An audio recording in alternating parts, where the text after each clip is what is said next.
I'm Danielle Arnold, and welcome to this early November edition of SSU Today. In this program, we'll look back at SSU homecoming for 2015. Not the best scoring game, but a really big win for the Savannah State University Marching Tigers band.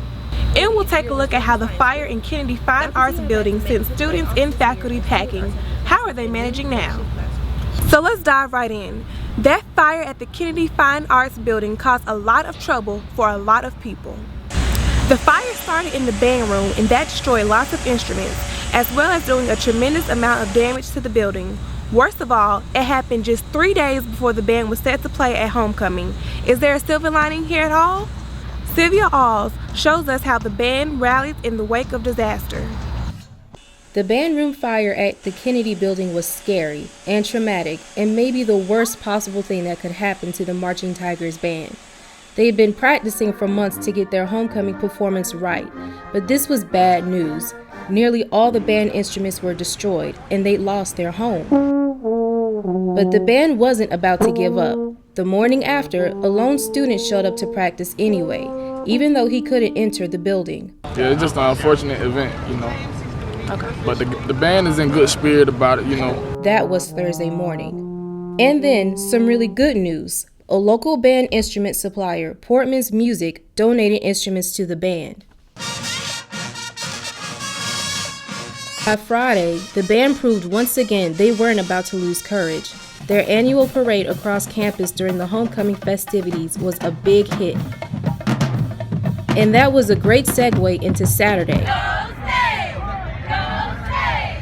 No, the Tigers football team didn't win their homecoming game, but the band put on one heck of a halftime show.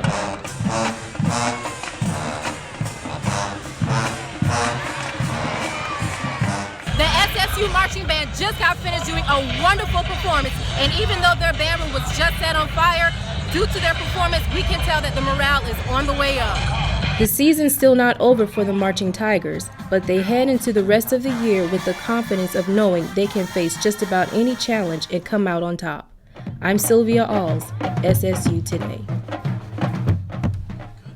The Marching Tigers are enjoying a sweet victory, but others are still adjusting.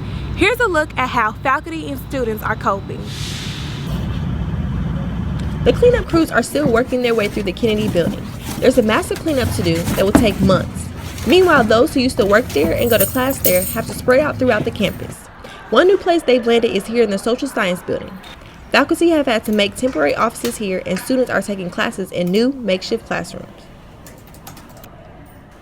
Well, the hardest part of this transition has been making sure that our classes are set, that every class had a room. It was a very intricate process to go through the empty space on campus and different buildings and make sure that every class had a place to be at the time they needed to be there. The faculty has been using a grid like this that shows where the classes are. We've had to revise it a few times because we found out that we were double booked in a couple of instances. But for the most part, that's been the hardest part.